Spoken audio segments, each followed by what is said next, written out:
ইলিশ ধরার মরশুম শুরু হলেও এখনও তেমন একটা ইলিশের দেখা মেলেনি। আর এরপরেই ভবিষ্যতে ইলিশ মিলবে কিনা তা নিয়েই প্রশ্ন তুলেছেন খোদ মৎস্যজীবীরাই।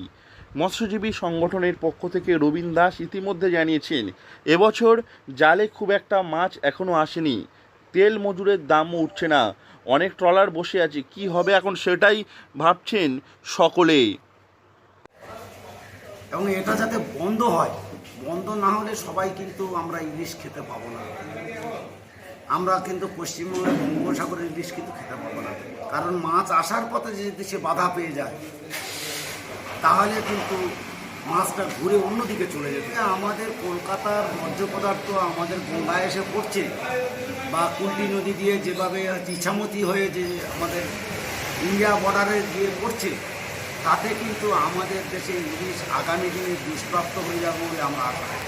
যদিও মৎস্যজীবীরা ইলিশ না আসার পিছনে অনেকগুলি কারণ জানিয়েছেন, এ নিয়ে south Sundarban fisherman fish worker ইউনিয়নের সম্পাদক হারাধন ময়রা জানিয়েছেন, এ নিয়ে মৎস্যজীবীদের বারবার সচেতন করা হচ্ছে। এক শ্রেণীর অসাধু ব্যক্তি মাছ আসার আগে নষ্ট করে দিচ্ছে। সরকারি নির্দেশ অনুযায়ী জালের ফাঁসের মাপ কোনোভাবেই 90 সেন্টিমিটারের থেকে ছোট হওয়া চলবে না।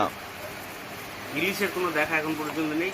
সামান্য কিছু পেয়েছি, যেটা প্রত্যেকের চালান লস, মানে যে চাল তেল বরফ নিয়ে গেছে সেই টাকাও পর্যন্ত খরচ আছে, চালান লস।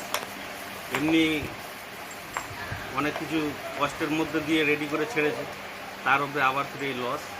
আবার আশা তো আর ছাড়া যাবে না, বৃষ্টি বর্ষা নেমেছে, বর্ষা সেইভাবে হয়নি এখন, তা বর্ষা শুরু হয়েছে, দেখা যাক যদি আবার হয়। কিন্তু অনেক ক্ষেত্রে দেখা যাচ্ছে ছোট ফাঁসওয়ালা জাল ব্যবহার করা হচ্ছে, ফলে ছোট ইলিশ ধরা পড়ছে, ফলে বড় ইলিশ এবং ইলিশের প্রজন্ম নষ্ট হয়ে যাচ্ছে। প্রশাসনিক নজরদারিতে সেগুলি দেখা উচিত বলে জানিয়েছেন তিনি। এই সমস্ত কাজের ফলে ইলিশের ঝাঁক বাধাপ্রাপ্ত হচ্ছে, ফলে তারা মুখ ঘুরিয়ে নিচ্ছে বাংলার উপকূল থেকে। এছাড়াও ইলিশ না আসার পিছনে জল দূষণকে দায়ী করেছেন তিনি।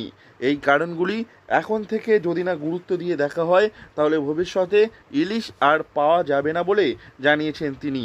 এখন দেখার কি হয় ভবিষ্যতে। দক্ষিণ 24 পরগনা থেকে নবাব মল্লিকের রিপোর্ট, লোকাল 18 বাংলা।